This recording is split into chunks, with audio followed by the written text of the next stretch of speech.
이제 본격적으로 입지 선정을 해보도록 하겠습니다. 입지 선정은 본 분석에서 접근성과 경제성을 함께 고려해서 설정한 다목적 공간 최적화 함수를 최소화하는 최적값을 찾는 방식으로 진행됩니다.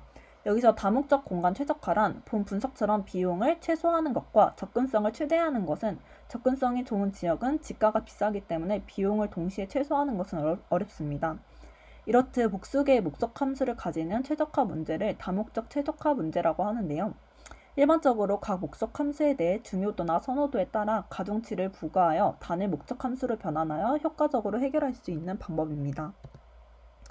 분석 방향은 본 분석에서 행복주택의 접근성과 경제성을 모두 고려한 입지를 선정하기 위해 앞서 언급한 공간 최적화 방법 중 다목적 최소합 문제를 적용하고자 합니다. 분석 의의는 통근 또는 통학이 발생하는 지점과의 이동 거리가 최소화할 수 있는 위치를 접근성이 좋은 행복주택 후보지로 정의할 수 있으며 대체적으로 접근성과 경제성 간의 상쇄관계가 존재하기에 두 목적을 동시에 만족시키기 위해서는 다목적 방법론으로 접근하는 것이 효과적이라고 판단을 했습니다. 그중 이제 MCLP라는 분석 방법은 입지 선정 알고리즘의 한 종류로 주어진 위치의 개수로 각 후보지가 가지는 수요를 최대로 커버합니다.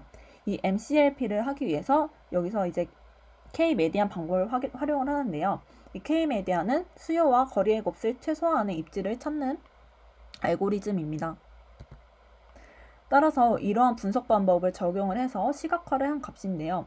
본 분석은 단순히 몇 개의 입지를 선정할지 임의로 정하는 것이 아니라 가중치별로 가중치 K가 달라짐에 따라 계산된 목적 함수 값을 그래프로 나타내어 최적의 K 값을 찾고자 합니다.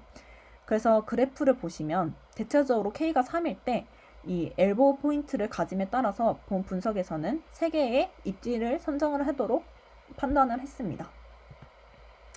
따라서 가중치 변화에 따른 최종 입지인데요. K-메디안 알고리즘을 이용을 하여서 0부터 1 사이의 가중치마다 3개의 행복주택 입지가 선정이 되었습니다. K-메디안 알고리즘을 살펴봤을 때 가중치가 0.3 이상부터는 선정된 입지가 동일했습니다. 따라서 이제 이 동영상을 보시면 가중치별로 이렇게 파란색 점이 변화되는 것을 볼 수 있습니다. 하지만 가중치가 3 이후에는 변화되지 않는 것을 확인을 할 수가 있습니다. 그래서 가중치가 0.1, 0.2, 0.3일 때를 각각 캡처를 해왔는데요. 각 가중치별로 3개의 지역을 선정한 모습입니다.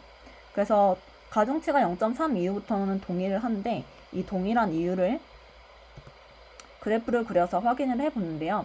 이 그래프는 가중치에 따라 선정된 입지의 경제성과 접근성 변화를 나타낸 것입니다. 이 그래프에서 가중치 증가에 따른 시간 거래 감소폭을 살펴보면 가중치가 0.1에서 0.2로 변할 때 비용 증가에 따른 시간 거래의 감소분이 가장 크나 0.3 이후부터는 그 변화가 점차 약해짐을 확인할 수 있습니다. 따라서 가중치가 커질수록 해당 입지에 들어설 경우 입지 후보 간 공시지가의 차이에서 오는 경제적 이익에 비해 접근성으로 얻는 이익이 더 커지게 되고 그 결과 가중치 0.3 이상부터는 선정된 입지가 동일해진다는 결과를 알 수 있었습니다. 다음은 수요지와 후보지 간의 영향을 동영상으로 준비를 했습니다. 그래서 이 빨간색 점은 수요지, 그리고 지금 다음에서 보실 이제 파란색 점은 선정된 입지, 이 초록색 점은 입지가 선정되는데 영향을 많이 준 수요지와 해당 선정 입지를 이은 선입니다. 보시면 이제 가중치별로 이렇게 변화하는 것을 확인을 할 수가 있습니다. 따라서 가중치가 0일 때, 0.1일 때, 0.2일 때, 0.3일 때에 따라서 이제 모양이 변화하는 것을 볼 수 있는데요. 가중치가 0일 때가 이제 경제성만을 고려하기 때문에 수요지의 영향과는 상관없이 입지가 선정됩니다.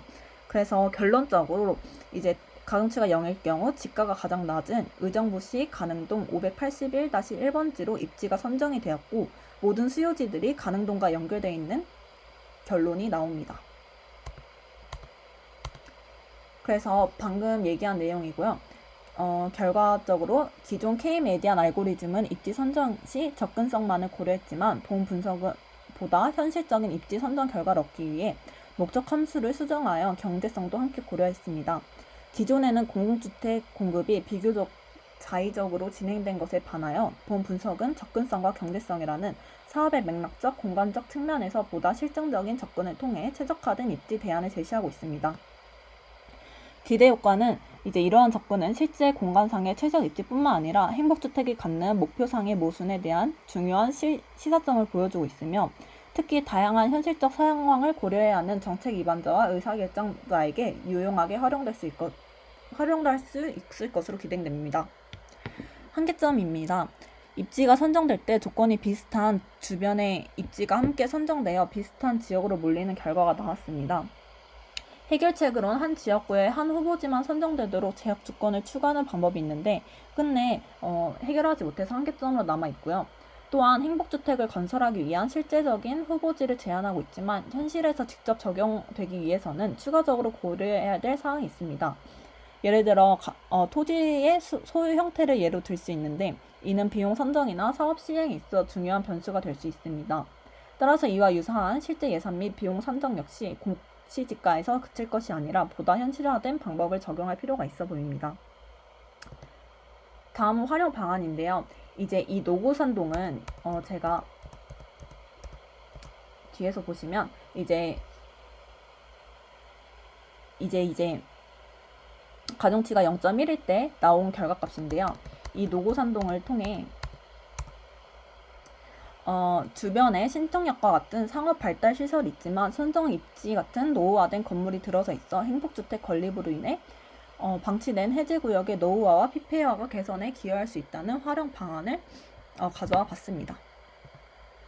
마지막 느낀 점입니다. 가장 자신 있는 도구인 파이썬으로 선택을 해서 데이터 분석을 진행을 해봤습니다. 설계부터 결론까지 도출하는 데 많은 작업과 시간이 소요되었습니다. 가장 많이 소요된 부분은 입지 선정 기법을 파이썬으로 표현하는 것인데 많은 구글링과 자료를 찾아보면서 결론을 이끌 수 있었습니다. 또한 제가 이런 주택 가격 이런 거에 무지해서 이런 것들의 기초를 공부하는데 많은 시간이 걸렸습니다. 따라서 향후 데이터 시각화 방법을 수업 시간에 배운 알트릭스와 태블로 등으로 표현을 해보면 다른 디자인으로 표현할 수 있어 좋을 것 같다는 생각을 해보았습니다.